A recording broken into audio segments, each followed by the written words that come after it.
ধুবুৰী জিলাৰ নৱমমান শ্ৰেণীৰ মৰমৰ ছাত্ৰ ছাত্ৰীসকল, তোমালোকে 2024 যি এনুৱেল এক্সামিনেশ্যন দিলা, তাতে তোমালোকৰ ছায়েন্স এক্সামিনেশ্যনৰ MCQ কেইটা তোমালোকে কিমান শুদ্ধ কৰিছা, ভুল কৰিছা, ইয়াৰ পৰা তোমালোকে চাব পাৰিবা।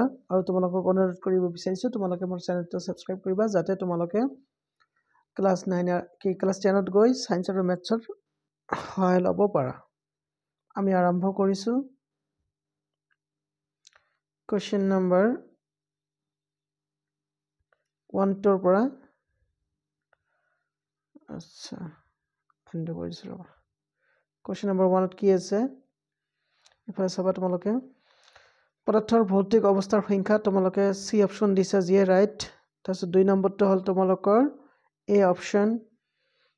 তাৰপিছত 3 নম্বৰটো তোমালোকৰ কি আছিলে, তলৰ কোনটো তিনিডাল প্ৰভাৱ দেখুৱাই, এইটোতো অলপ কনফিউজিং আনচাৰ।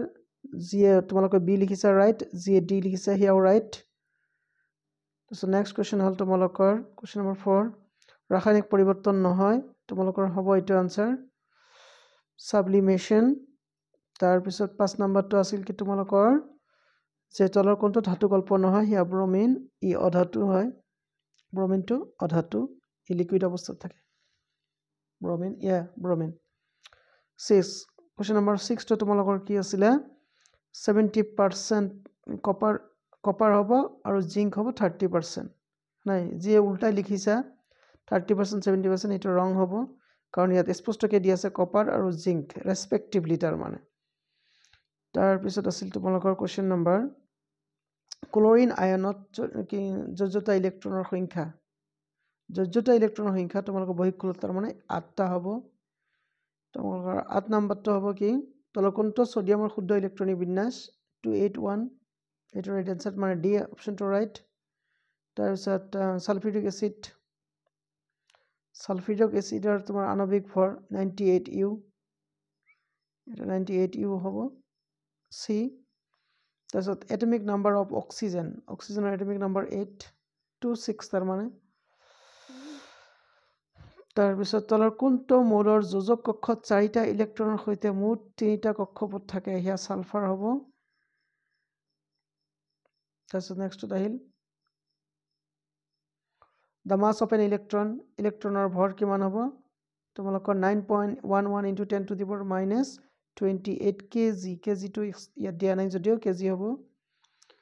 কোনটো কোনো শেল বা কক্ষপথত থকা সৰ্বোচ্চ ইলেক্ট্ৰনৰ সংখ্যা গণনা কৰা সূত্ৰটো কি হ'ব, তোমালোকৰ টুৱাইচ এন স্কুৱেৰ, এইটো ডি হ'ব, প্লেছ ৰ'বা, ডি এইটো হয়।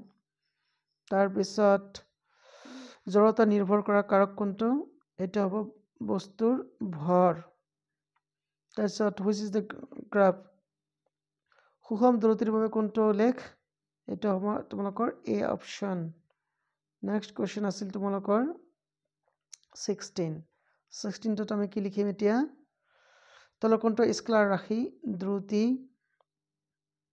তাৰপিছত 17টো কি আছিলে, 90 km/h কনভাৰ্ট কৰিব লাগে মিটাৰ/ছেকেণ্ডত। কনভাৰ্ট যেতিয়া কৰিবা তোমালোকে 13.8 চামথিং হয়, তাৰমানে 9, এইটো হ'ব 13.9 মিটাৰ/ছেকেণ্ড।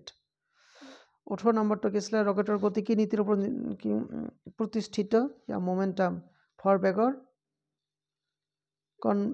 কনজাৰ্ভেশ্যন অফ মোমেণ্টাম, এইটো হ'ব তোমালোকৰ চি হ'ব, ৰাইট অপশ্যন।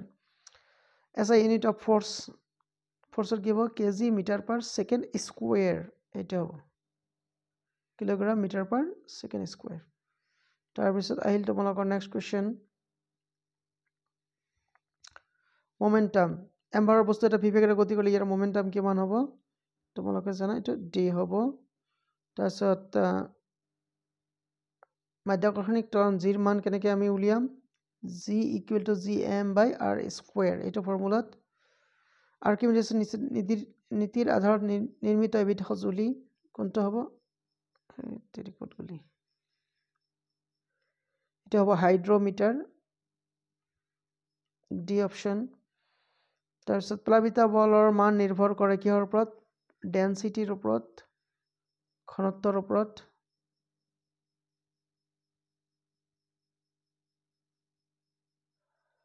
তাৰপিছত ইয়াৰ আহিল তোমালোকৰ কোৱেশ্চন নাম্বাৰ নেক্সট কোৱেশ্চন কিবা আছিলে which of the following doesn't possess the ability to do work আচ্ছা কাম কৰাৰ হেৰি নাই তোমালোকৰ কাৰ্য তলৰ কোনটো প্ৰক্ৰিয়াত কাৰ্য সংগঠিত হোৱা নাই এটাৰ আনসাৰটো কোনটো হ'ব কি গছৰ বাহত থকা এটা খৰচিৰিকা সি অপশনটো হ'ব তোমালোকৰ ৰাইট আনসাৰ নেক্সট 25 নম্বৰটোত কি আছিল ক্ষমতাৰ এসআই একক হল ওয়াট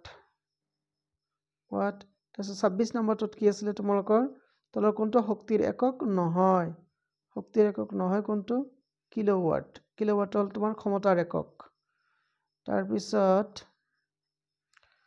কোনটো মাধ্যমত এক নিৰ্দিষ্ট উষ্ণতাত শব্দৰ দ্ৰুতি আটাইতকৈ বেছি কোনটো মাধ্যমত হ'ব আইৰন আইৰন হল কি আমাৰ সলিড মাধ্যম এই সলিড মাধ্যম তাৰ কি গোটা মাধ্যমত বেছি হয় 28 নম্বৰটোত কি আছিল ইন সোনাৰত ব্যৱহাৰ কৰা হয় কি আল্ট্ৰাসনিক ৱেভ অতি শব্দিক তৰংগ ব্যৱহাৰ কৰা হয় শব্দ তৰংগ 29 হাৰ্টছৰ কি 29 কি তো question number 29 okay hertz SI একক হল কিহৰ কম্পনাঙ্কৰ এসআই একক hertz blood is a type of connective tissue এটি কি হ'ব সংযোজক কলা নেক্সট 31 কোৱেশ্চনটো কি আছিল তোমালোকৰ কি প্ৰাণীকোষ সেল ওয়াল প্ৰাণীকোষত আমাৰ সেল ওয়াল নাথাকে তোমালোকে জানা এটা হ'ব আমাৰ ডি অপশন নেক্সট কোৱেশ্চনটো কি আছিল 32 উদ্ভিদত পানী আৰু খনিজ পদাৰ্থ পৰিবহন কৰে কোনে জাইলেমে এটা ডি অপশন তাৰপিছত 33 কোনটো আছিল 33 এটা হ'ব তোমালোকৰ পাৰ্শ্বীয় ভাজক কলা নিবেশিত ভাজক কলা অগ্ৰস্থ ভাজক কলা পাৰ্শ্বীয় ভাজক কলা ডেমেট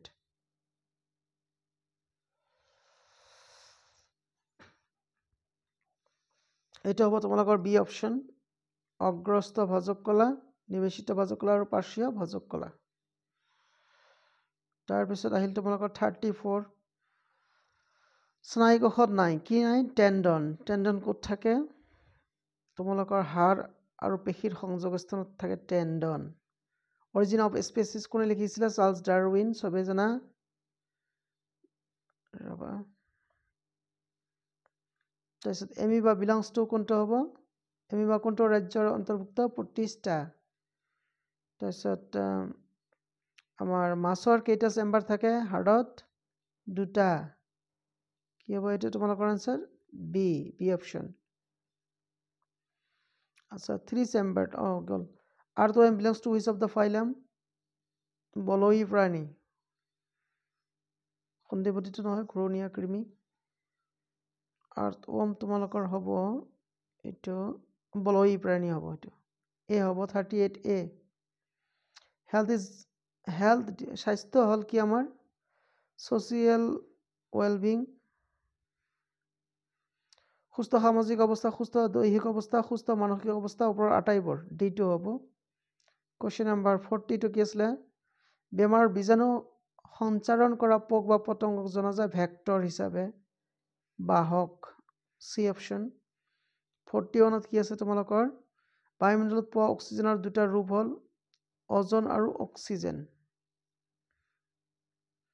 এটা হৈছে O3 আৰু আনটো হৈছে O2 এটা অপশন তোমালোকৰ 43ত কি আছে তলৰ কোনটো কাৰ্বন চক্ৰৰ লগত জড়িত নহয় ট্ৰান্সপিৰেচন কাৰ্বন চক্ৰৰ লগত ট্ৰান্সপিৰেচন জড়িত নহয় ইয়াত জল জড়িত পানী জড়িত 43ত কি হ'ব তলত দিয়া কোনটো উদ্দেশ্যৰ বাবে গৰু পালন কৰা হয় মিল্ক প্ৰডাকশন ৰাইট তাৰপিছত এগ্ৰিকালচাৰেল ৱৰ্ক ৰাইট হাল বাবৰ কাৰণে মিট প্ৰডাকশন মাংসৰ বাবে হেয়াৰ ৰাইট গতিকে আমাৰ এই অপশনটো ৰাইট হ'ব 44 তলৰ কোনটো মূল উদ্ভিদৰ সৰ্বাধিক প্ৰয়োজন নাইট্ৰজেন তোমালোকে জানাই এমাইনো এসিড গঠন কৰিবলগীয়া হয় তলৰ কোনটো ৰবি শস্যৰ উদাহৰণ টিসি ৰবি শস্য মানে তোমালোকৰ জাৰকালি যেটো বোৱা হয় হেয়া টিসি হ'ব ইয়া আছিল তোমালোকৰ কোৱেশ্যনৰ আনসাৰ হয়তো মোৰো কিবা ভুল থাকিব পাৰে তোমালোকে কোনোবাই যদি জানা তেন্তে আঙুলিয়াই দিবা তাৰমানে কমেণ্টত লিখিবা যেনেকা তোমালোকৰ দোৱা ভিডিঅ'টোত এটা মিষ্টেক হৈ গৈছিলে কোনোবাই শুধৰাই দিছে আৰু সেইজন ল'ৰা বা ছোৱালীলৈ মই ধন্যবাদ দিছোঁ ওকে আৰু তোমালোকে কমেণ্ট কৰিবা চোৱাৰ কাৰণে ধন্যবাদ